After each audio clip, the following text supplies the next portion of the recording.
미용사입니다. 늘 시간이 있을 때마다 라디오처럼 이 채널의 영상을 틀어놓곤 해요. 저도 꼭 한번 사연을 제보해보고 싶었는데 기회가 되어서 이렇게 사연을 작성하게 되었습니다. 가방끈도 짧고 글도 잘 못쓰지만 용기 내서 신청해보았네요. 따뜻한 시선으로 이야기 들어주셨으면 좋겠습니다. 전 기억이 안 나는 어린 시절부터 늘 혼자였어요. 엄마는 저를 두고 밖에 놀러갔기 때문에 어린 전 앙앙 울었지요. 옆집 아줌마의 신고로 경찰이 집에 왔던 적도 있었답니다. 젊은 여자가 아이를 낳고 맨날 밖에 나돌아다닌다고 동네 사람들은 엄마 흉을 봤어요.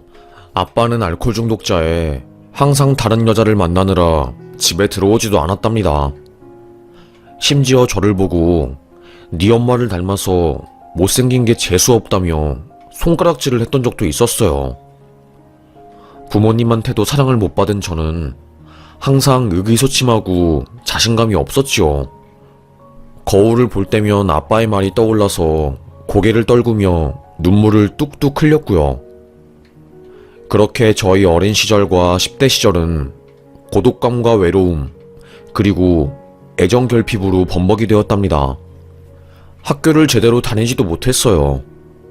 매일 옷을 꼬질꼬질하게 입고 어두운 기운이 팍팍 묻어있으니 친구들은 저를 싫어했답니다. 그때는 촌지를 안 주면 학생들을 차별하는 선생님들이 많았어요. 운이 안 좋았던 저는 그런 선생님에 반해 배정되었지요. 선생님이 오히려 왕따 주동을 하더라고요. 급식비도 안 내는 어떤 한 아이 때문에 너네들 먹을 음식이 줄어든다고 하면서요. 당연히 저는 엄청난 욕을 먹고 손가락질을 당했죠. 그때 생긴 대인기피증 때문에 고등학교에 올라가서는 자퇴를 하게 되었답니다. 그때쯤 되니 엄마는 술집에서 일하느라 어린 저를 집에 두고 일 나가셨다는 것을 알게 되었어요. 그게 그렇게 싫더라고요. 난 왜 평범하게 살 수 없는 건지에 대한 생각이 끊이질 않았답니다. 엄마가 그러더라고요. 참을 만큼 참았다. 이제 너도 고등학생이고 네 살 길 알아서 찾아가. 나도 내 인생 살고 싶어. 네 아빠 때문에, 너 때문에 내 인생 발목 잡히고. 엄마라는 사람이 저에게 한 말이었답니다. 그때 당시에는 기술이 최고였어요. 공부해서 먹고 살 머리도 아니고 심지어 공부에 질색팔색하는 저였기 때문에 어떻게라도 기술을 배워 먹고 살아야 했습니다. 아빠도 없고 엄마에게는 버림받았으니까요. 만만한 게 미용기술이었어요. 고등학교를 자퇴해서 미용학교에 갈 수 없으니 작은 동네 미용실에서 보조 역할로 취업을 해서 밑바닥부터 차근차근 머리를 배웠답니다. 얻어맞은 적도 많았고 하루 종일 김치에 밥 한 그릇 주면서 12시간 넘게 일 시킨 적도 있었어요. 돈도 백도 없는 저는 찍소리 하나 하지 못하고 묵묵히 기술을 배웠죠. 그 사이에 별의별 일이 다 있었죠. 첫 번째 결혼 1년도 안 되어 이혼. 가족을 빨리 만들고 싶다는 마음에 나쁜 남자를 덥석 물게 된 거고 1년 내내 전신에 멍이 들 때까지 얻어맞으며 살았답니다. 결혼 전에는 몰랐죠. 술만 먹으면 그렇게 개가 되어버린 놈인 줄요.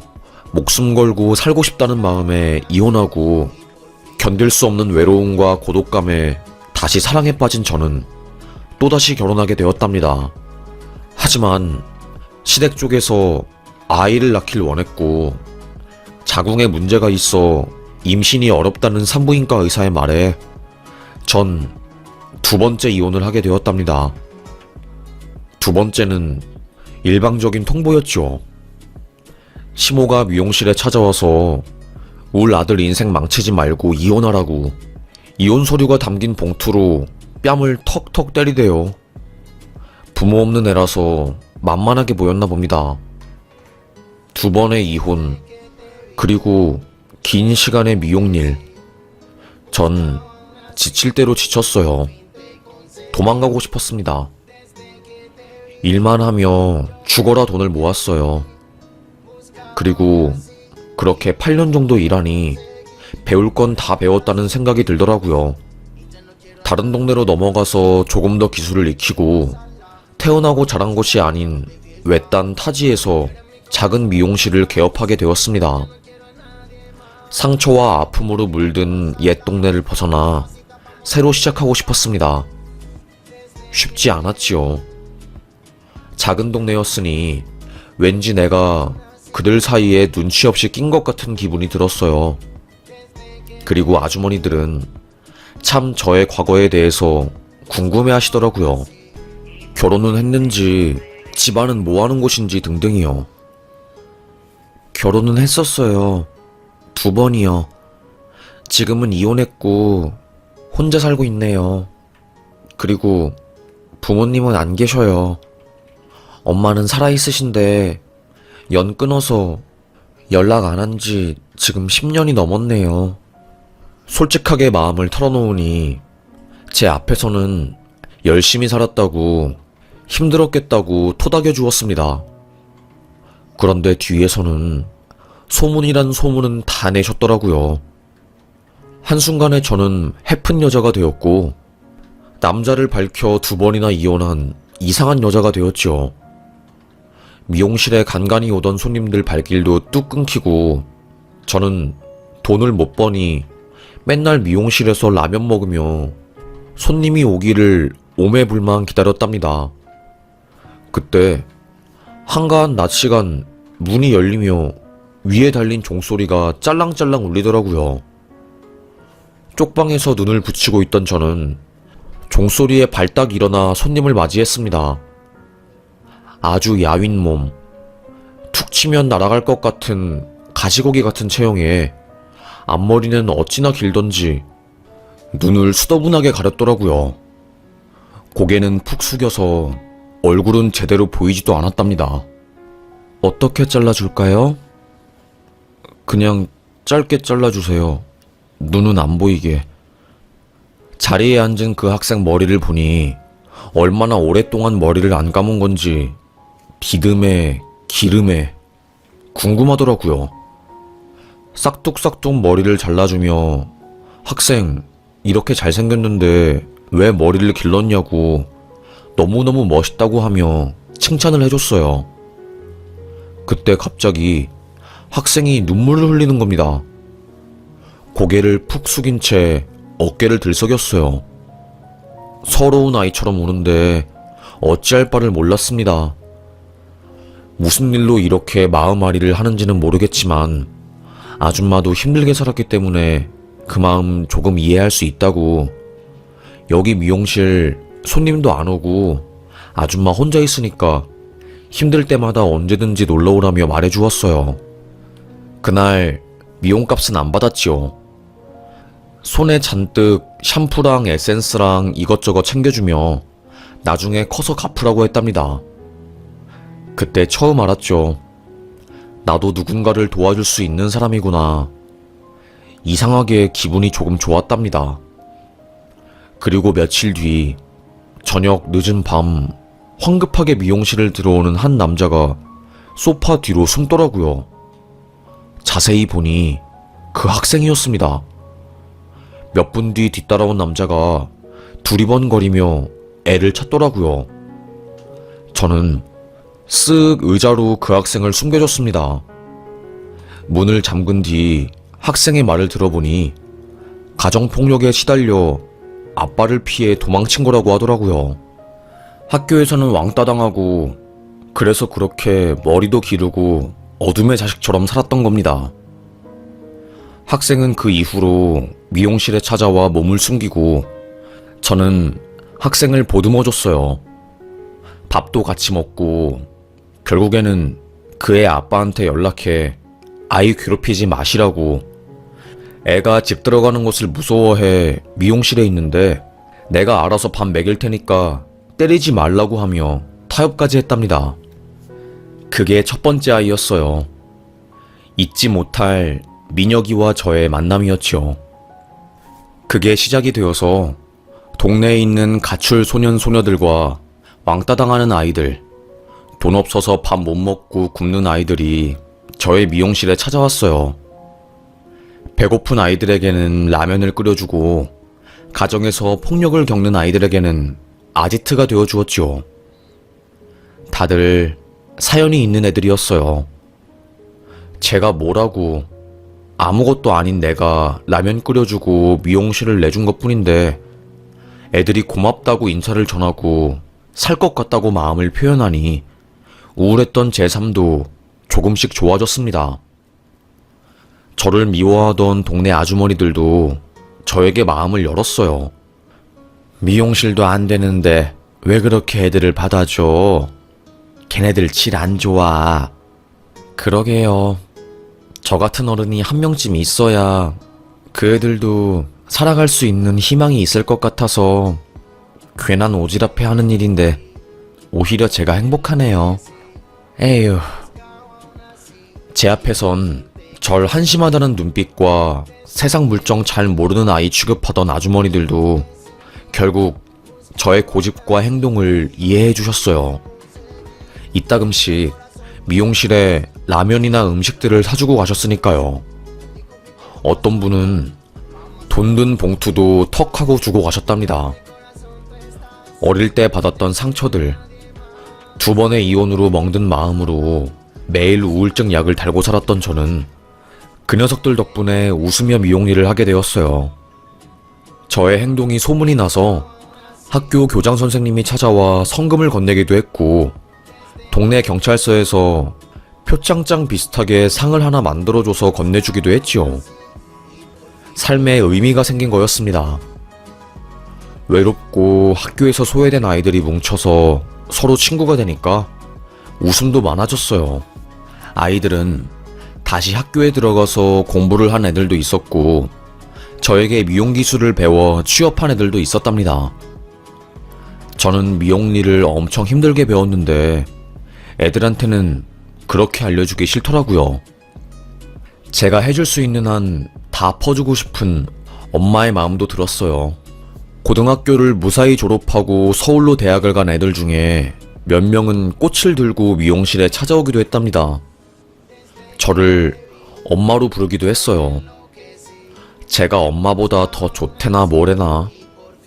하여튼 겉도는 아이들을 배움의 터로 돌려보내 다시 사회의 일원이 될 수 있도록 노력하는 게 꽤나 뿌듯했습니다.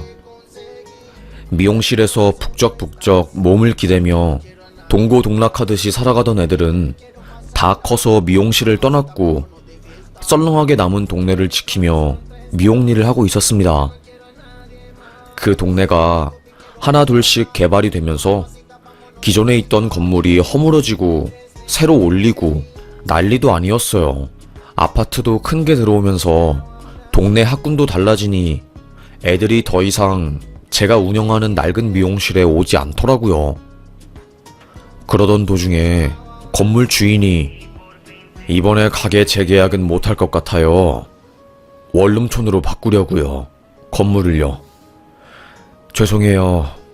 오랫동안 여기서 장사하셨는데. 저는 또다시 다른 지역으로 미용실을 옮겨야 했어요. 하지만 쉽지 않더라고요. 임대료도 많이 오르고 월세도 엄청나게 비쌌으니까요. 그러다가 서울 변두리에 있는 곳에 권리금 없는 가게가 있는 겁니다. 여기가 재개발을 싹 다 해서 일대 집값이랑 상가값이 엄청 올랐어요. 그런데 요 앞 빨간색 건물이 유일하게 재개발을 안 했거든요.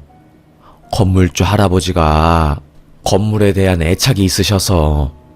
그러다가 할아버지 돌아가시고 아들이 건물 물려받으면서 2년 뒤에 재개발하는 걸로 이야기가 끝났답니다.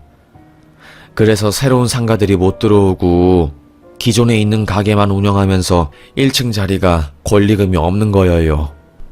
권리금이 없다는 말이 저에게 꽤 장점으로 다가왔고 그 가게에 계약을 했습니다. 저희 미용실 빼고 근처에 있는 미용실이 전부 다 브랜드 미용실, 박준 미용실, 준에어 미용실 등등 끝발 날리는 곳들이었어요. 당연히 경쟁력 떨어지고 그야말로 하루 벌어 하루 먹고 사는 수준이었습니다. 할머니, 할아버지 두세 분이 방문하는 게 전부였으니까요. 그런데 일이 터져버린 거죠. 그날 이상하게 집에 가기 싫더라고요. 원래도 종종 미용실에서 잠을 자는데 그날도 마찬가지였습니다. 라면을 끓여 먹고 미용실 소파에 이불을 덮고 잠을 잤어요. 근데 갑자기 쾅 하는 소리가 들리더니 미용실 문이 열리대요. 누가 사사삭 들어와서 미용실 돈통을 망치로 팍 하고 치는 소리가 들린 겁니다. 깜짝 놀란 제가 벌떡 일어나서 누구야? 소리를 치니 그 괴한이 들고 있던 물건으로 제 머리를 팍 친 거였죠. 저는 그 자리에서 쓰러져 기절했고요. 눈을 떠보니 응급실이었어요. 머리를 세게 맞아서 피를 흘린 저는 미용실 바닥에 쓰러져 있었고 새벽 5시에 미용실 문이 열린 것을 이상하게 본 환경미화원 아저씨가 내부를 들여다보다가 제가 쓰러진 걸 발견했고 바로 경찰서에 신고한 거였죠. 다행히 생명에는 지장이 없는 상태였지만 넘어지면서 미용실 기구에 부딪혀 피가 난 상황이라 바늘로 머리를 꿰매고 절대 안정이 필요했지요. 출혈이 심했다고 하더라고요. 조금만 더 늦었으면 피를 많이 흘려서 위험했을 수도 있었다면서요. 내 팔자도 기구하지. 어떻게 이런 일이 생기냐. 에휴. 안 그래도 먹고 살기 힘든데 괴한한테 머리를 얻어맞으니 처지가 비참했습니다. 일반 병실로 옮겨져 천장을 바라보며 누워있을 때 갑자기 누가 찾아왔더라고요. 바로 8년 전에 저희 가게에서 라면 먹으며 동고동락하던 가출 소년 중에 한 명인 아이였습니다. 유도 배워서 용인대 갔다고 들었는데 깜짝 놀랐어요. 어떻게 알고 찾아온 거야? 아주머니, 아유 참, 저 경찰 냈잖아요. 용인대 들어갔다가 시험 봐서 경찰 공무원으로 되어서 구로동에서 근무하고 있었는데 새벽에 강도치상 사건 접수돼서 가봤더니 아줌마가 있어서 얼마나 놀란지 몰라요. 행복동에서는 더 이상 미용실 안 하고 여기 구로로 옮긴 거예요? 제가 거두어 주었던 그 녀석이 경찰이 되었고 우연으로 만나게 된 거였죠. 그 녀석은 걱정 말라고 아줌마 그렇게 만든 놈 내가 잡는다고 앞으로 내가 지킬 거라고 어깨를 피며 큰 소리를 내더군요. 며칠 후 급격하게 표정이 어두워진 채로 병문안을 온 녀석이 저에게 아줌마 민혁이 기억나요? 그 아줌마 첫 손님이라고 했던 맨날 눈도 안 보이게 머리 길렀던 그 녀석이 아줌마한테 그 짓 한 거였어요. 뭐라고? 저를 그렇게 만든 강도놈이 바로 민혁이었단 겁니다. 민혁이는 공고에서 기술을 배우고 학교에 다시 적응을 잘해서 졸업까지 하고 고졸 취업을 바로 한 걸로 알고 있었거든요. 그런데 그 녀석이 전력공사 하청일을 받아서 일하다가 큰 사고를 당했더랍니다. 사고로 인해서 8개월간 입원하고 퇴원했지만 남은 것은 잘린 회사, 책임을 회피하는 관계자들, 남겨진 병원비들 뿐이었다고 하더라고요. 일용직을 하면서 살려고 해도 전기감전으로 화상 입은 왼쪽 팔 통증 때문에 일을 못하는 상황이니 빚으로 인한 이자만 눈덩이처럼 불어나고 사회생활도 못하니까 골방에서 맨날 소주만 마시며 살았던 것 같더라고요. 그래서 민혁이 그 녀석이 배가 너무 고프니까 가게라도 털어서 라면 사 먹으려고 동네에 있는 가장 허름한 아주머니 미용실을 털었던 거예요. 그게 공교롭게 아줌마 미용실이었던 거고, 민혁이 그놈이 어릴 때 미용실에서 허기 채웠던 기억 때문에 동네 미용실에 도둑질하러 들어간 건데, 안에 사람이 있으니까 지도 깜짝 놀라서 손에 있는 거 휘두르고 도망친 거고요. 며칠 뒤 민혁이 그 녀석이 제 앞에 나타났습니다. 무릎 꿇고 대성통곡하며 죄송하다고 울더라고요. 그리고는 자기 죽여달라고, 자기는 살 가치가 없다고, 이미 망한 인생이고 열심히 살아봤자 현실은 냉담하다고, 나 같은 건 죽어야 한다며 난리를 쳤습니다. 병원 사람들이 와서 민혁이를 잡아갔어요. 형사에게 전화해서 고소를 하고 싶지 않다, 가해자를 용서하고 싶다고 말했습니다. 하지만 강도는 반의사 불벌죄에 포함되지 않기 때문에 피해자가 가해자를 용서하더라도 형사처벌을 받게 돼 있다고 하더라고요. 결국 이 사건은 검찰로 넘어가서 기소가 되었고, 불행인지 다행인지 모르겠지만 징역형의 집행유예가 나왔어요.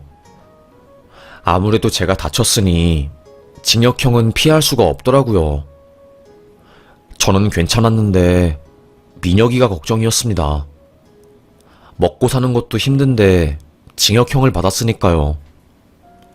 그때 제 사건 담당 경찰이었던 상철이가 미용실에서 동고동락하던 친구들에게 어렵사리 연락을 했나봐요.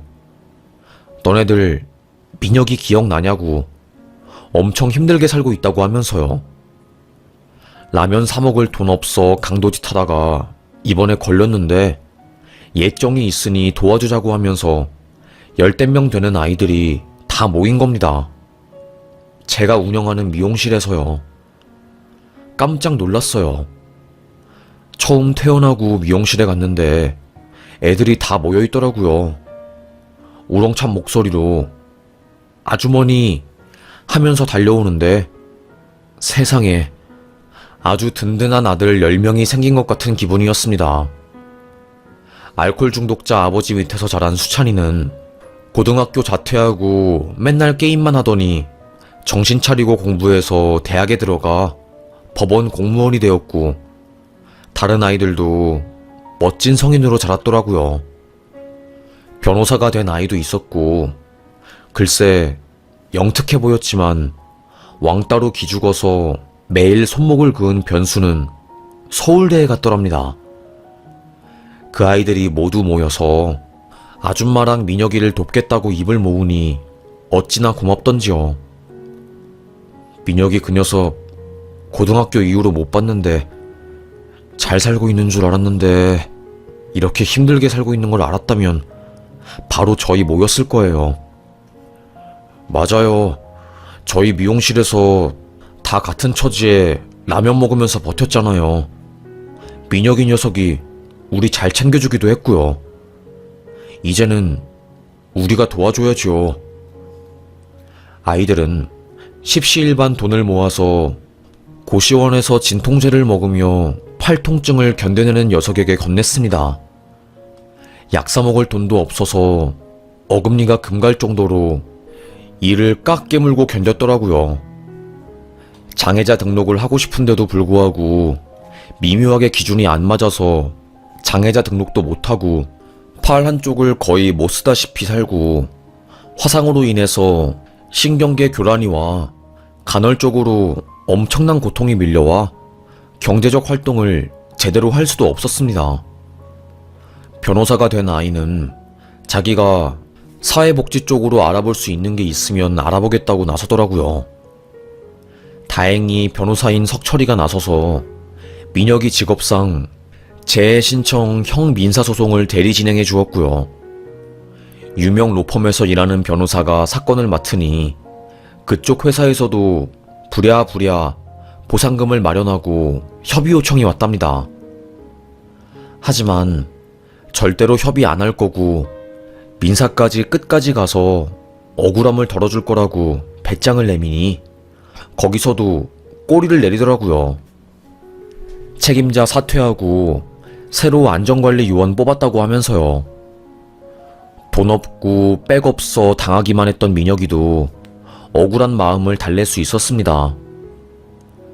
그리고 나머지 아이들은 돈을 100만원씩 걷어서 보증금 1000만원짜리 원룸을 마련해 주었어요.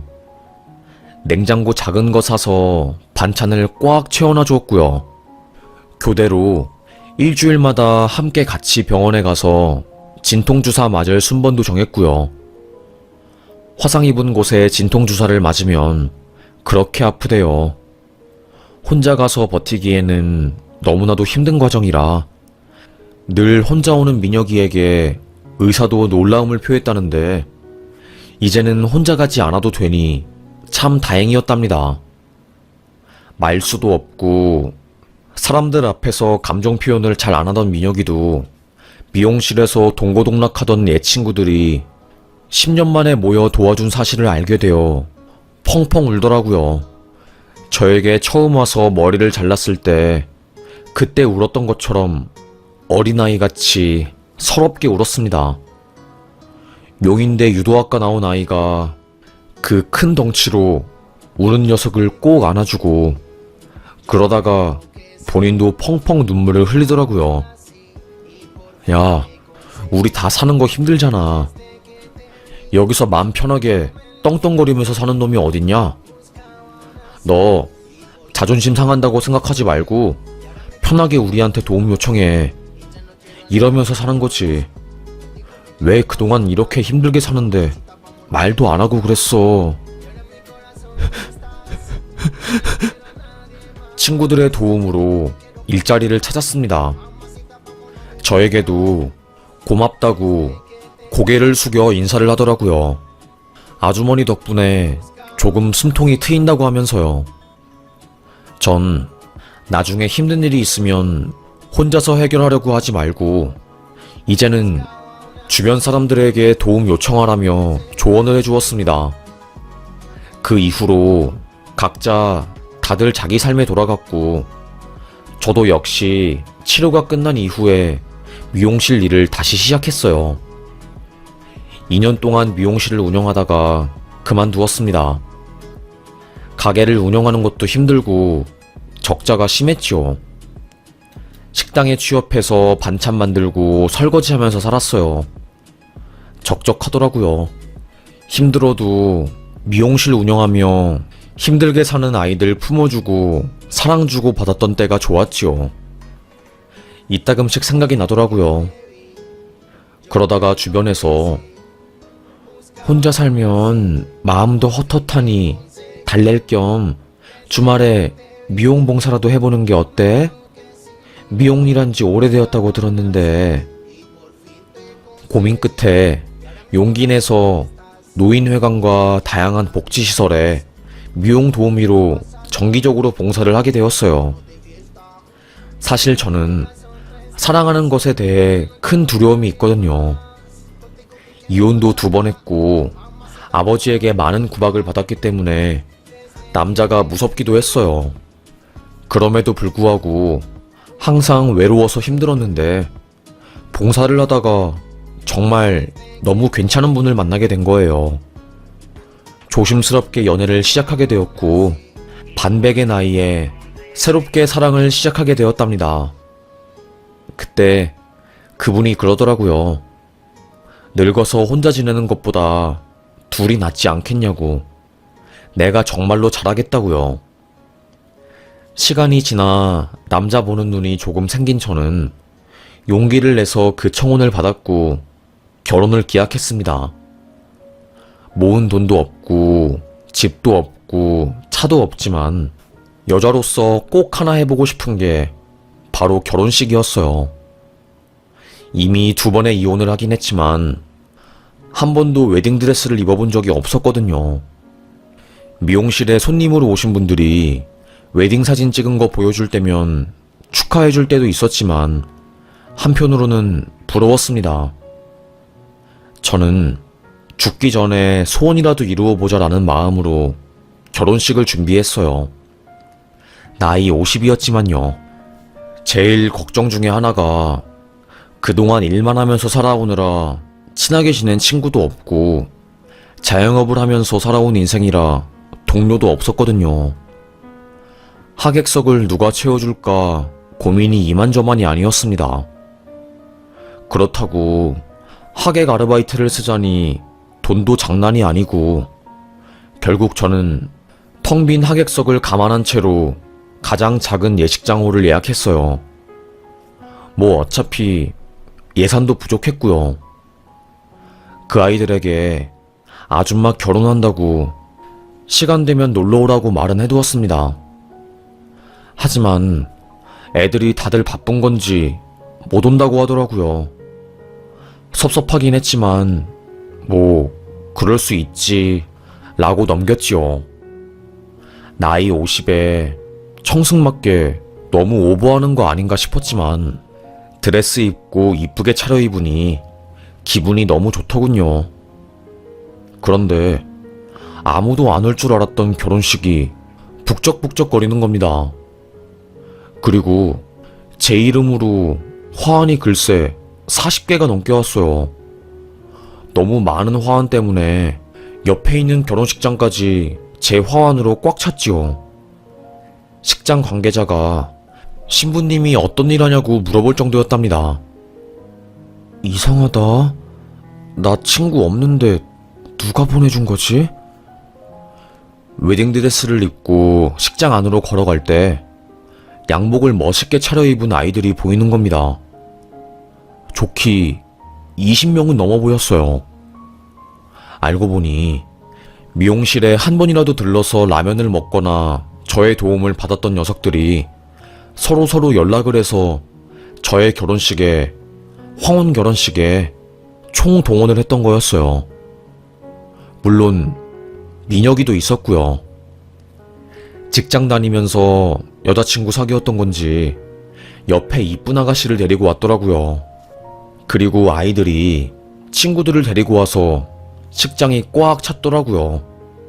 하객석이 텅텅 비었을까봐 제가 걱정하는 것을 미리 눈치챈 건지 서로 연락해서 다 뭉쳐왔던데 그걸 본 저는 얼마나 눈물이 났는지 말도 못해요.